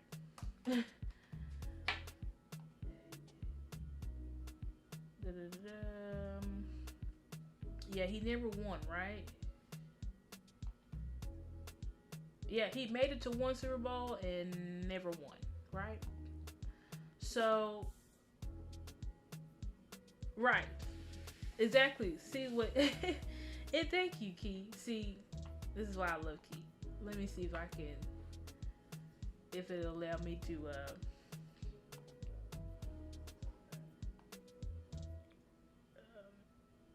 I want to see if it'll allow me to. This thing tripping won't let me to bring up my won't let me to bring up my stuff. But anyway, we gonna keep rocking. I don't know why my comments. I have to figure out how to put it above the graphics. But anyway, so Keyshawn Johnson made this controversial statement: Dak Prescott's better than Joe Burrow, right? So anyway, so we're gonna go through and we're gonna talk about this. So, and I'm gonna adjust this for y'all. So, Joe Burrow has a passer rating of 97.4 with 590 yards, 2 touchdowns, and 1 interception in 2 games in his divisional career. Okay, and the 2 games that he played in his divisional were one, I believe, against the Titans in 2021, and then versus the Bills, right? So, and you can see down below, it's got the first is, it goes in order. So the first is his 2021 stats and then 2022 stats. So when he first faced the Titans, he had 0 touchdowns and 1 interception. And I'm just telling y'all fast, I'm not trying to I'm not trying to crap on Joe Burrow or anything like that. I'm just trying to tell y'all, because people say, people discredit Dak Prescott because they say, he sucks in playoffs or he's not clutch in playoffs. But y'all let me know, getting 0 touchdown and interception, is that clutch in playoffs? Y'all let me know. And then, obviously, like I said, in the Bills versus the Bills this past season, which was, I think, Josh Allen's worst. Since Josh Allen got good, this was his worst. 2022 was his worst season. And I say since he got good because we know the first couple of years that Josh Allen was in the league, he was terrible. He was horrible. Then they got Stephon Diggs. He had a breakout year in 2020. They made it to the AFC Championship. And then since that, then he had the amazing divisional game that caused the rule change and all that stuff in 2021. And then in 2022, he just was horrible this year. And I think it's because they got rid of Dayball. And that just comes to show you how important having a good coach is, and how some players can't really adjust and thrive without a good OC. Which also shows you how good Dak Prescott is, because he had an offensive coordinator for years that was literally trying to sabotage him. Maybe not intentionally, but that was sabotaging him. That wasn't playing to his strengths. But yet Dak adapted himself and had the number 1 offense in the league. But anyway, so we're going to move on. Now this is Joe Burrow and the wild card. So Joe Burrow, he's like ice. He got ice in his veins in the wild card. He hasn't thrown any picks in the wild card. The first wild card game was against the Raiders in 2021. We know that team was horrible. In 2021, that was before they got... what's my guy's name? Devontae Adams. So no surprise there. And then we know in the wild card this year, they played the Ravens. They played the Lamarless Ravens, where they literally were this close to losing. Had not, what's his name? What's the Ravens' backup's name? Tyler Huntley. Had Tyler Huntley not fumbled that goal line touchdown, they were pretty much guaranteed to win, because y'all know Burrow didn't score again after his defensive end, freaking Sam Hubbard, returned it was a fumble 6. So y'all go ahead and tell me, and I'm just putting context around here, right? Because you look at the passer rating, you look at the touchdowns, you look at, what they've accomplished, right? And it just seems like, that's way better. You know what I'm saying? But it's like, well, put it into context. First time he played in the wild card was against the Raiders. Weren't a good team. I don't even know how the Raiders made the playoffs that year. In 2021, I can't hold you. And then in 2022, literally barely won against a Lamarless Ravens team. His defense had to save him. And we can clearly see from this, in his divisional game, In 2021, when he made it to the championship, again, his defense saved him because he didn't throw a single touchdown. He actually threw a pick, so he actually hurt his team. Okay? For everybody, you know, Joe Cool, he's this, he's that, he's just amazing, he's been good since forever, you know, and then not even to add that Joe Burrow's been playing with the same, not even to add that Joe Burrow has the best wide receiver core in football, but that he's also been playing with Jamar Chase for how many years now? He won a championship with him in college, and then got him again his sophomore year, because y'all know Joe Burrow's freshman year, Joe Burrow's rookie year, he got hurt, right? He had that leg injury. So second year they get him Jamar Chase. So are we gonna act like chemistry doesn't matter? I think it does.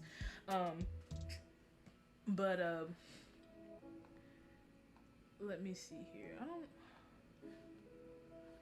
Why won't it let me to do?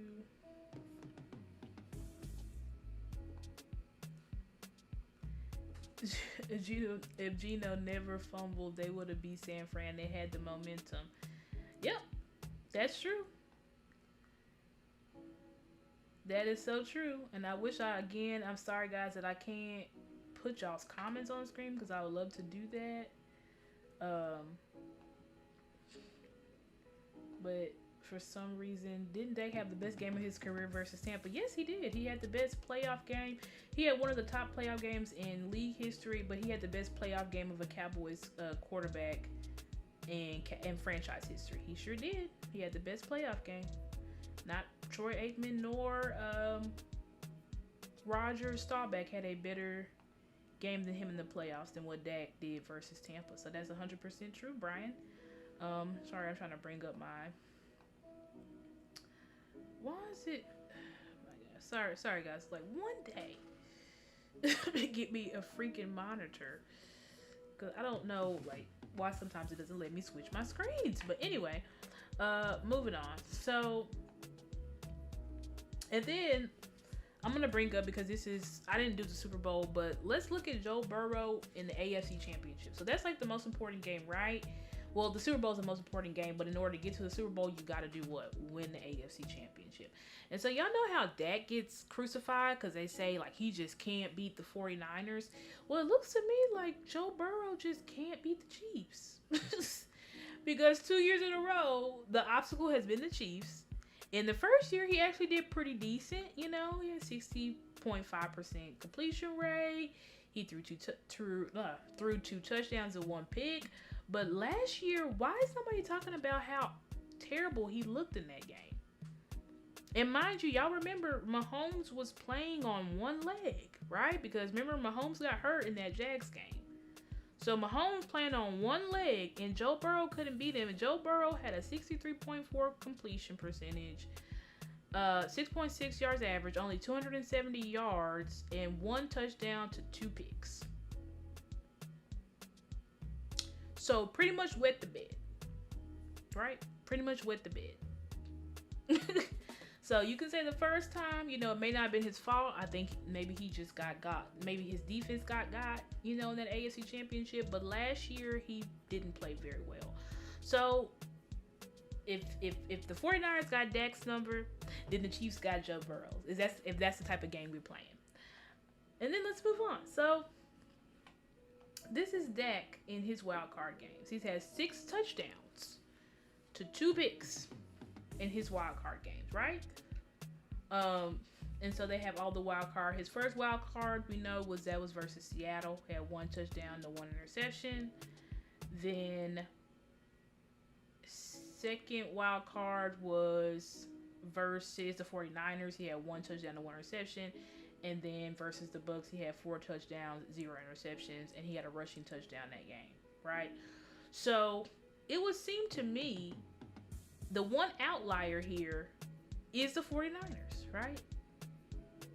And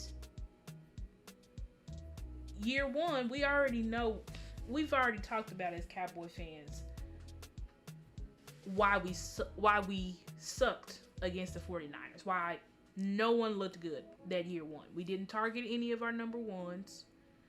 Our offensive line was getting destroyed, and we did not run the ball. We gave Tony Pollard and Zeke, I think, 10 touches combined. So we already know why that happened. So, but for the most part, Dak's pretty good in the wild card. 6 touchdowns, two picks, right? Then we go into Dak and the divisional, right? So Dak Prescott in his first divisional game as a rookie versus Aaron Rodgers, 3 touchdowns to 1 interception. 3 touchdowns, over 300 yards as a rookie. Then he has to go up against the Rams. Throws a touchdown, 0 interceptions. He also had a rushing touchdown that game.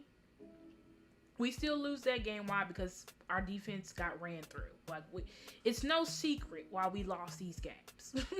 Then we have him, which people say his completion percentage, number 1. Let's go back because, see, his completion percentage against the 49ers at first was 53.5, but it went up significantly when we played them again, which was 62.2%, right? And he threw 1 touchdown to 2 picks. So pretty much the same stat line as Joe Burrow, right? So there's nothing in these playoff performances that just screams that Joe Burrow is better, in my opinion. Y'all let me know what y'all think. But in these playoff performances, is there just something that's just saying, wow, Joe Burrow is just way, way better. He's just way more clutch in playoffs than Dak Prescott. Y'all let me know. Y'all let me know what y'all think in the freaking comments, because I don't think so. Yep, still a possession game. We were getting ran through, and it was still a 1 possession game. Absolutely. So anyways, let's keep going. So, because I got more. Y'all thought that was it? You're probably saying, oh, that's weak sauce. Absolutely not. I got more. So anyway, so let's look at it. So it says Dak Prescott generated, and this is, I have the date in there so that y'all can see this isn't old information. So this was from this past season. So Dak Prescott generated positive EPA on 60.6% of his dropbacks in week 15. His 6th game with a 50% plus success rate this season. The success rate leaders are Prescott, number 1 at 52.9%, Patrick Mahomes at 52%, and then Geno Smith at 51%. Okay? And so I have for y'all so that y'all can see, like, Star, what is EPA? Because I know that was going to be a question, so I'm going to show y'all. Let's see how I am on time. Ooh, I'm running against the clock here. But let me look at it. EPA. I had it here. Where is it here? It's not that. Oh no, I had. Well, I thought I had my EPA here. Oh, it's because it's here. Okay, I was like, what the? Okay, anyways. Okay, so here's EPA. So EPA, guys, is expected points added. So it says EPA is a measure of success which defines the value of each play by the effect it has on the offense's likelihood to score. For every play, EPA is attributed equally to both teams, and the metric is fairly reliable in identifying the best teams in football. It is a common practice to discuss EPA on a per play basis so that the stat is normalized for any disparity in total plays run. Okay, so EPA is expected points added. Okay, so it's a measure of success which defines the value of each play by the effect it has on the offense's likelihood to score. So basically, and let me get back to my presentation. But essentially what it's saying is Dak was number 1 in plays, right, where his team was likely to score. He was number 1 in producing plays that he was number 1 in producing plays, right? I'm trying to say this correctly. But number 1 in producing plays where his team was likely to score. He was number one. So not Patrick Mahomes, not Josh Allen, not Joe Burrow, but Dak Prescott. Okay? So let's keep going into it. So, oh my God, this doesn't even have all my stuff up here. I had like way more stats. Uh-oh. Wait, hold on. Oh, I was on the wrong thing. Okay, anyway, so let's bring this up. So, Dak Prescott earned a season high 94 next-gen stats passing score in his victory over the Bucks. That was in the playoff game. Most games with a 90-plus next-gen passing score. Patrick Mahomes, number 1. Dak Prescott, number 2. Josh Allen, number 5. So, as y'all can see, Joe Burrow is not on this list.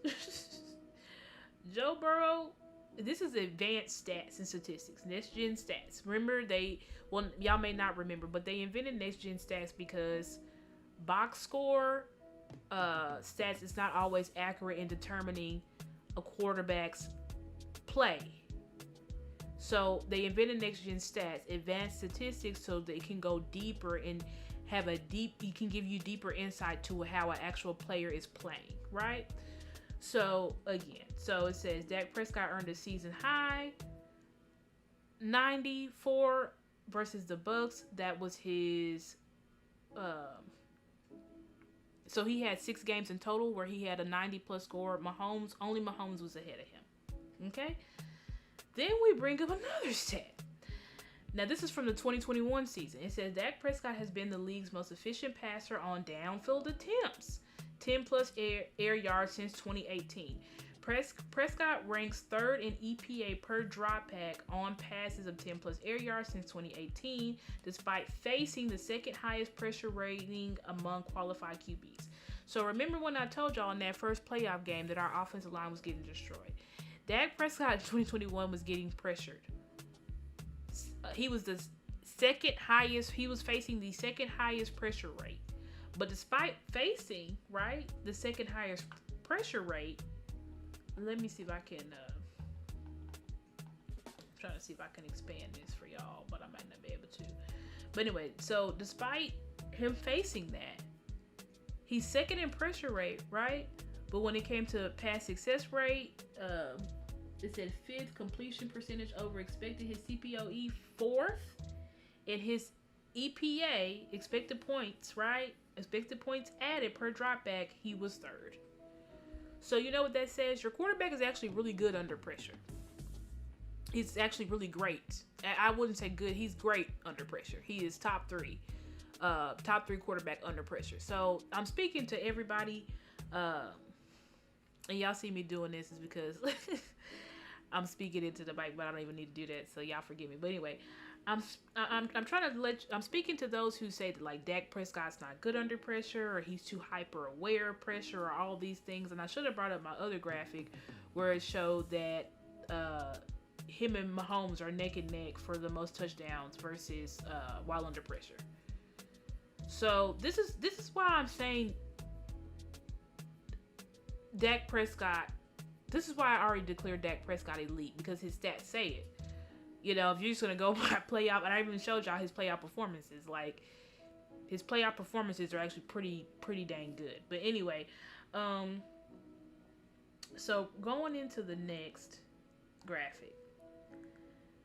Another graphic. This is from this year. It says Dak Prescott completed 17.7% of his passes over expected, the highest CPOE by any QB in a game with 30+ pass attempts over the last 3 seasons.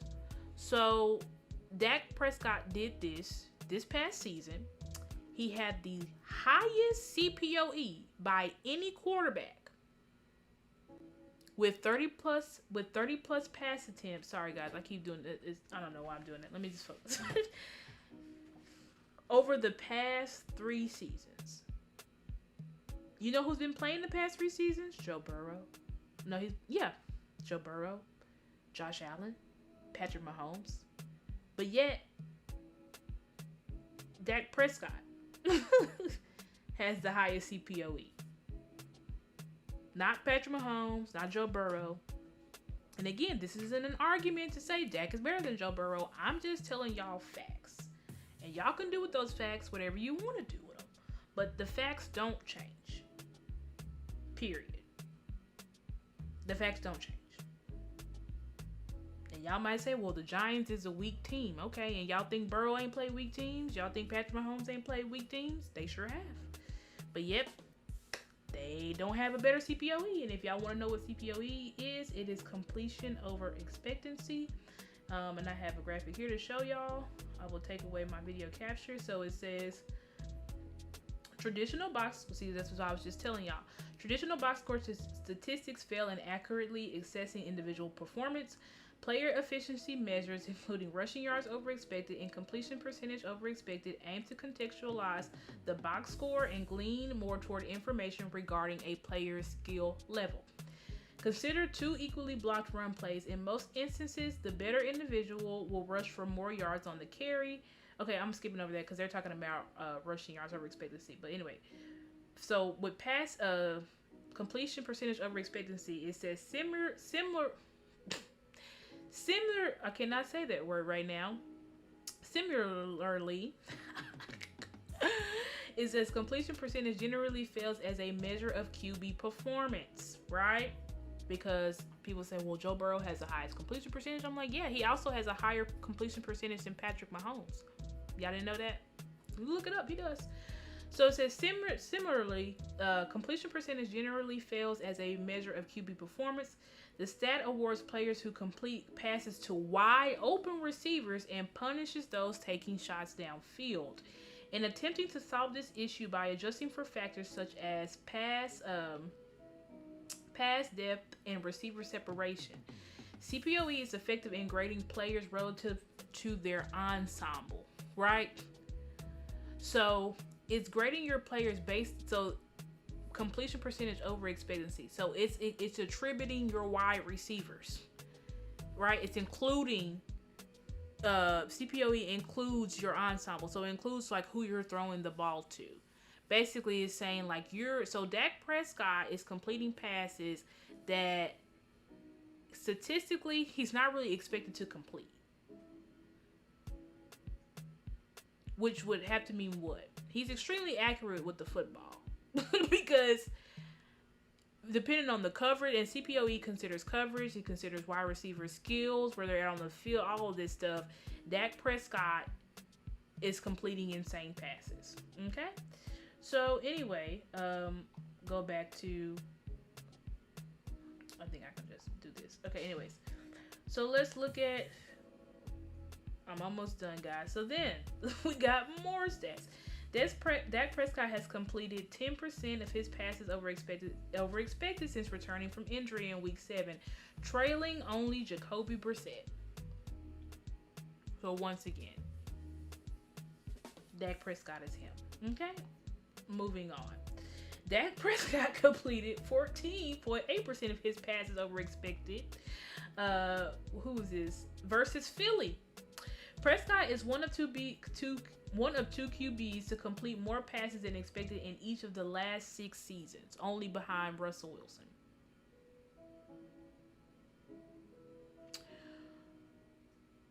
That means your quarterback is really, really good. Like, I don't know, elite, you know? But again, I'm not here to try to tell y'all that Dak Prescott is better than Joe Burrow, because that would be a futile argument, because y'all are going to believe what y'all want to believe, and that's fine. You can believe what you want to believe, but I'm just here telling you the stats. And y'all can see they had the comparison stats. It was Dak, Mahomes, Allen. Dak by himself. Dak only after this guy. Dak only after this guy. So, that's all I'm saying. Okay? Then we have some stats about Joe Burrow. It says Joe Burrow averaged a few air yards per attempt in a game in his career and was blitzed at the lowest rate in a game in his career. Burrow did not complete his only deep attempt of the game. So they're saying even with Burrow, and I promise y'all, I'm not capping y'all. Like I went through next gen stats for Dak, and I just like I did the same thing for Burrow. And Burrow doesn't really have many next gen stat accolades. I mean, y'all can go through and type it in. They have some where he was like, oh, Joe Burrow on the run had the second highest completion percentage, and Joe Burrow, I think I do have that graphic in here where it talks about he was the only quarterback this past season to throw. Yeah, I think I do have that in here. Let me see. Yes, here. See, I have it. See, this is a positive stat. It's from this year. It says Joe Burrow was the only quarterback in 2021 to throw double-digit touchdowns on deep passes. But again, Jamar Chase was the targeted wide receiver on 7 of 11 of those deep passes, the second most of any QB wide receiver duo since 2019. And so that's why I have been focusing so much on is it Burrow that's this great quarterback, right? Can we really weigh Joe Burrow when he's literally played? He has the best wide receiver core in football and is playing with the guy that he's played with since college. Y'all know Dak Prescott's wide receivers change every 2 years. So anyway, I just thought this would be fun to go through, and y'all can go through next gen stats, and y'all can see if I'm capping. Y'all can see, oh, she left this out. You know, I'm already telling y'all, I got this up there. There's another one, like I said, where he led throws on the run or something like that. But even so, you can think I showed y'all the playoff performances of him and Dak. I'm telling y'all all of these stats: completion percentage over expectancy, expected points, what is it? Expected my brain just forgot of it. But yeah, expected points added. Basically the plays that you did increase your chances to score. You know, Dak's number 1, number 2. He wasn't number 3 on any of those lists I showed you. He was either number 1 or number 2. So anyway, I came, as I said, guys, I'm not here to convince y'all that Joe Burrow is better than Dak or Dak's better than Joe Burrow. I'm just here to show y'all the stats. And I want y'all to know that even if you do think Joe Burrow is better than Dak, it's not by a huge margin. And I was supposed to have another graphic in there because Joe Burrow does have I'm a star saying it. Joe Burrow does have a higher completion percentage than Dak. He also has a higher passer rating. But Dak also has, and I got this from my guy, Outlaw Cowboy. I don't know why I didn't have it in here. I thought I did, but Outlaw. Yeah, first of all, Dak's playoff expected points added is higher than everybody in the league. Actually, I don't know if it's higher than Mahomes, but it's higher than Allen and it's higher than Burrow in playoffs. Higher. Okay, and then also Burrow is first in completion percentage all time. Dak is 8th. Burrow is 4th in passer rating all time. Dak is 8th. Dak is 9th in adjusted net yards per attempt. Joe Burrow is 14th, and Dak's playoff EPA is obviously higher than Joe Burrow. So I was going to say that, again, you can say that Joe Burrow is better than Dak. That's fine. But please don't disrespect my quarterback. Y'all got Dak Prescott messed up. Please don't disrespect him by thinking that it's laughable or it's anything like that, because I just showed y'all the facts and the stats. And a lot of them stats, Joe Burrow wasn't even in there, like, at all. So, anyway, I thank you guys so much for joining Star today for Stargazer Speaks. This is a little bit different. I usually do these videos, like I said, pre-recorded, but I chose today to go live because I haven't gone live in such a long time. I really appreciate everybody. And let me check out my comments because I was on a roll. I was trying to get through this stuff. It said, we should already know Dak is him. He proved it in playoffs so many times. He played a chunk of the part in the last 2, but overall he has been stout. Absolutely, Choctaw. Yep, Dak is nothing but stat powder according to the haters. Absolutely. Dallas made Joe and Mahomes look pedestrian as heck. Yes, they did. Joe Burrow is overrated. Dak is him. Absolutely. Thank you. See, that's why you guys are mods on my channel, because y'all know what's up. Y'all know the real. But anyway, thank you guys so much for joining me tonight. I love you guys so much. Please like, share. Again, like the video, share, subscribe. Tell your friends and your friend's mom and your friend's boyfriend and everybody to subscribe to Star. This was just like my little fun late night show. Well, not my late night, but like early evening show. And I probably will be doing these a little bit more. And we're gonna see what we're gonna do with the night show. I may have to turn the night show into the day show, guys. But either way, I'm gonna figure it out. Just know Star is moved now, so Star gonna be going live a lot more consistently. Y'all gonna be seeing me a lot more. Thank y'all again for tonight. Again, love you guys. Please stay for the outro video. Remember that my Cash App is Stargazer Sports. It is scrolling. Excuse me. It is scrolling above my head. Please donate to the channel. I would really appreciate it. As you guys donate to the channel, I can do more with my production, get monitors and a lot of things. But a lot of things, I'm about to put a lot of stuff in motion, so y'all gonna see my production change drastically like over the next couple of months. So just know that for sure. But anyway, thank you guys. Like I said, please stay for the outro video. And y'all have a great night. Bye.